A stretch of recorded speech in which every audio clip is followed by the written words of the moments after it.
कि जब भारत आजाद हुआ तो इस देश की जनसंख्या थी 30 करोड़ और देवता थे 33 करोड़, यानी 3 करोड़ देवता और ज्यादा थे, तब भी यह देश गुलाम था। अरे इतने देवी देवता थे, तब तो दुनिया में सबसे बड़ा देश भारत होना चाहिए था। सारी फैक्ट्री, सारी मोबाइल, सारी कंपनी और सब कुछ भारत में होनी चाहिए थी। और आप सबसे पिछड़े देश क्यों हो गए भाई? पाथर पूजे हरि मिले तो मैं पूजू पहाड़, ताते ये चाकी भली पीस खाए संसार। अरे इन दोन राह न पाई, हिंदुन की हिंदुआई देखी, तुर्कन की तुर्काई, अरे इन दोन राह न पाई। ये कहना उस समय कबीर के लिए आसान था क्या? लेकिन आज कबीर होते तो कबीर के घर पे बुलडोजर चल गया होता, यूएपीए एनएसएल लग गया होता कि नहीं? क्या लिखा उस कबीर ने? मोह को कहां ढूंढे रे बंदे, मैं तो तेरे पास में, ना मैं मंदिर ना मैं मस्जिद ना काबे कैलाश में, ना मैं जप में ना मैं तप में ना मैं व्रत उपवास में, खोजी हो तो तुरते मिली हो पल भर की तलाश में। कहे कबीर सुनो भाई साधो, सब श्वासों की श्वास में। इस मंदिर मस्जिद की लड़ाई को तो बहुत पहले ठोकर मार चुके थे। उस कबीर को बाबा साहब ने अपना गुरु बनाया था। ये बात कही थी ना कबीर साहब ने, मैं कहता आंखन की देखी, तू कहता कागज की लेखी, मेरा तेरा मनवा कैसे एक हो ही रे। मैं हिंदी पढ़ाता हूं, घर जाकर बच्चों को टेलीविजन बंद करके उन नेताओं के भाषण को बंद मत दिखाइएगा जो कहते हैं 80% हिंदुओं खतरे में हो, चलो मस्जिद पर हमला करने जाना है। उनसे रोक कर कहिए कि ये हिंदू युवा वाहिनी, ये बजरंग दल, हिंदू रक्षा दल, तमाम हिंदूवादी संगठन जब धर्म खतरे में बताते हैं तो सड़क पर आ जाते हैं। हमारे विद्यालय, हमारे स्कूल, हमारी शिक्षा, हमारी नौकरी और कोरोना में लाखों लाख लोग मर गए, तब उन्हें बचाने सड़क पर क्यों नहीं आए? ये केवल दंगा कराने के लिए सड़क पर आते हैं और कहते हैं कि हम हिंदू हैं। हम हिंदू होते तो बताओ दलितों को मंदिर में क्यों नहीं जाने दिया? सुनीता देवी उत्तराखंड में एक महिला खाना बनाकर स्कूल के बच्चों को खिलाती थी। सवर्ण बच्चों ने कहा कि ये दलित है, इनके हाथ से खाना नहीं खाएंगे, तब हिंदू धर्म खतरे में क्यों नहीं आया?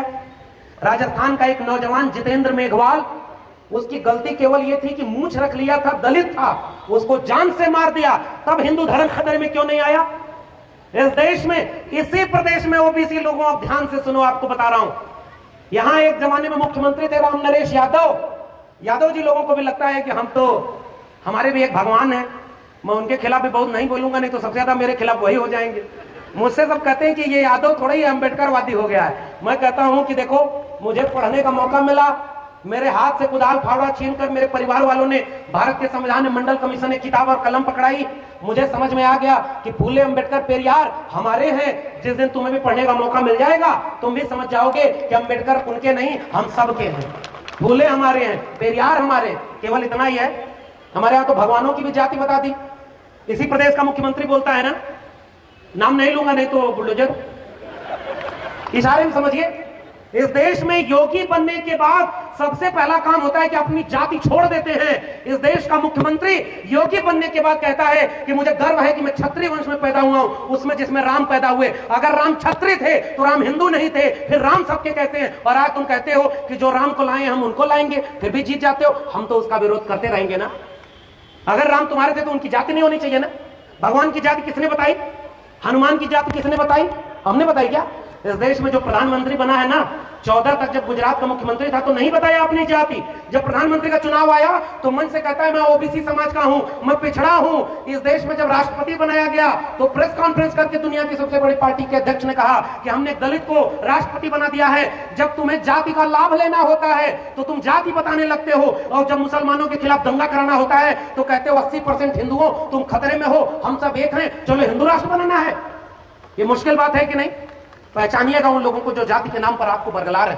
आज एक दौर ऐसा भी है कि हमारी आपकी जाति के भी कुछ लोग उनके खेमे में बैठकर, आपको भी लगता होगा कि हमारी जात बिरादरी का आदमी उधर है, सही है, चलो कुछ काम तो करवा देगा।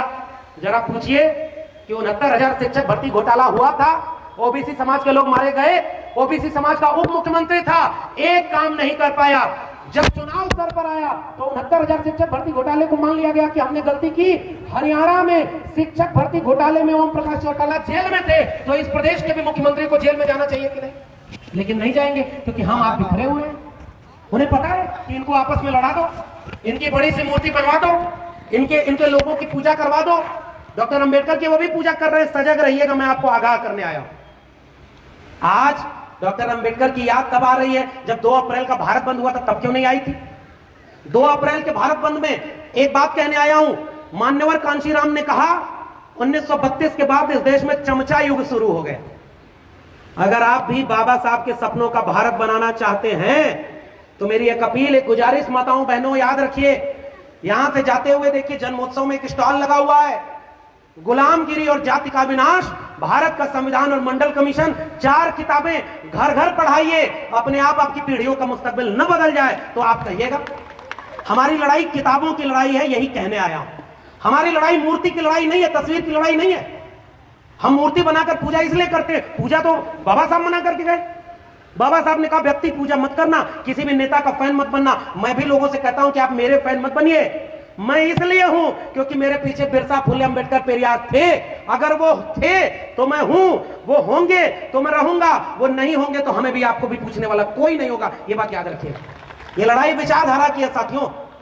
आपके पास भी व्हाट्सएप पर एक मैसेज आता है ना, इस मैसेज को देखते ही 25 लोगों को फॉरवर्ड करिए, शाम तक आपको अच्छी खबर आएगी। राकेश कुमार ने मैसेज देखकर इग्नोर कर दिया, उसकी नौकरी चली गई। आप भी डर के मारे तुरंत भेज देते हैं 25 लोगों को कि मैसेज भेजने में क्या जाता है, हम कम से कम दुख, खराब खबर तो न सुनने को मिले। इसी को ज्योतिबा फुले ने कहा था मानसिक गुलामी। मैं आपसे कहने आया हूं कि वो मैसेज फॉरवर्ड करते गए कि गणेश की मूर्ति दूध पीती है, और तमाम तरह से ये अफवाह उड़ाकर इस देश में वो सरकार बना ले गए और हमारे आपके बच्चों को मानसिक गुलाम पैदा कर ले गए। अगर फॉरवर्ड करना है तो गुलामगिरी, जाति का विनाश, हिंदू बनाम हिंदू मंडल कमीशन और भारत का संविधान घर घर फॉरवर्ड कर दीजिए। देखिए क्रांति न हो जाए तो कहिएगा। बाबा साहब की तस्वीरों की बजाय उनकी किताबों को घर घर पहुंचाना है, गुलामगिरी को घर घर पहुंचाना है। अब एक किस्सा सुनिए। बाबा साहब के गुरु तथा ज्योतिबा फुले ने एक नाटक लिखा, तृतीय रत्न।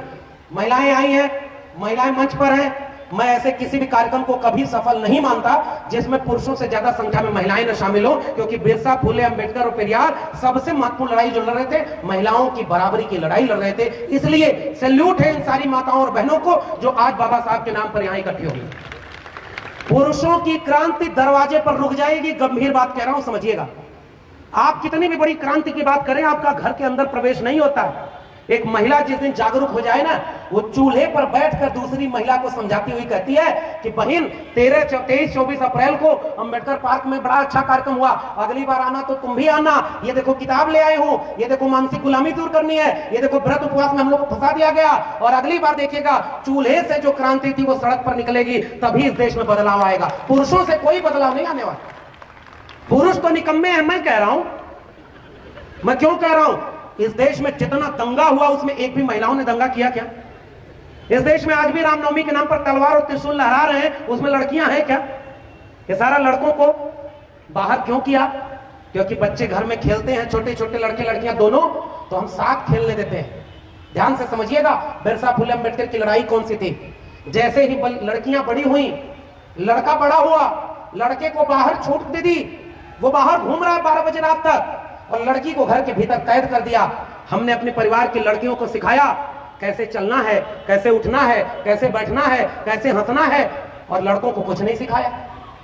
और इस देश में कोई क्रांति इसलिए नहीं हुई कि हमने महिलाओं को बराबरी का हक नहीं दिया। महिलाओं ने क्रांति का आगाज किया है। ज्योतिबा फुले कभी ज्योतिबा फुले नहीं बन पाते अगर सावित्रीबाई फुले उनके साथ खड़ी ना होती। इसलिए हमारी लड़ाई ज्योतिबा फुले और सावित्रीबाई फुले को साथ लेकर चलने की है। महिलाओं ने इस देश को बराबरी का पाठ पढ़ाया है। घर की बेटियों को, बेटों को भी पढ़ाइए, लेकिन मेरी अपील, गुजारिश है कि बेटियों को जरूर पढ़ाइए। और जितनी लड़कियां यहां आई हैं मैं उनको भी भड़का के जा रहा हूं। तुम्हारे घर में अगर शादी की बात करें तो लड़ जाना, कहना जब तक अपने पैरों पर खड़े नहीं हो जाएंगे हम शादी नहीं करेंगे, तब जाकर ये देश बदलेगा। हमने उनको बेड़ियों में जकड़ दिया। दक्षिण भारत में पेरियार एक विचारक का नाम हुआ। पेरियार ने महिलाओं की आजादी की बात कही। ओबीसी समाज के लोगों, एक किस्सा और सुनो। पेरियार भी ओबीसी थे, चरवाहा जाति से आते थे। पेरियार जब अपना घर छोड़ दिए, सबको अपना घर छोड़ना पड़ा, याद रखिएगा।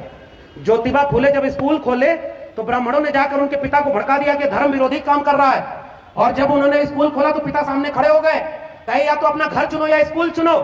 ज्योतिबा फुले, सावित्रीबाई फुले ने क्या चुना था? हाथ उठाकर बताइए। घर चुना था या स्कूल? जोर से बोलिए। यानी घर नहीं चुना। अगर घर चुने होते ज्योतिबा फुले तो आज वो कभी याद नहीं किए जाते। उन्होंने घर छोड़ दिया, तब जाकर आज उन्होंने भारत के इतिहास को लिख दिया है। स्कूल, कॉलेज और विश्वविद्यालय की लड़ाई हमारे लोगों ने अपनों से लड़कर लड़ी थी। ओबीसी समाज के लोगों ज्योतिबा फुले को पढ़ो, माली जाति से आते थे। ओबीसी समाज के लोगों पेरियार ललाई सिंह को पढ़ो। पेरियार दक्षिण भारत में जो हुए, जब बनारस गए, किस्सा सुनिए, तो बनारस में एक मंदिर में गए, उनको लगा कि मंदिर में तो सब जा सकते हैं, मैं तो वैसे भी ओबीसी हूं।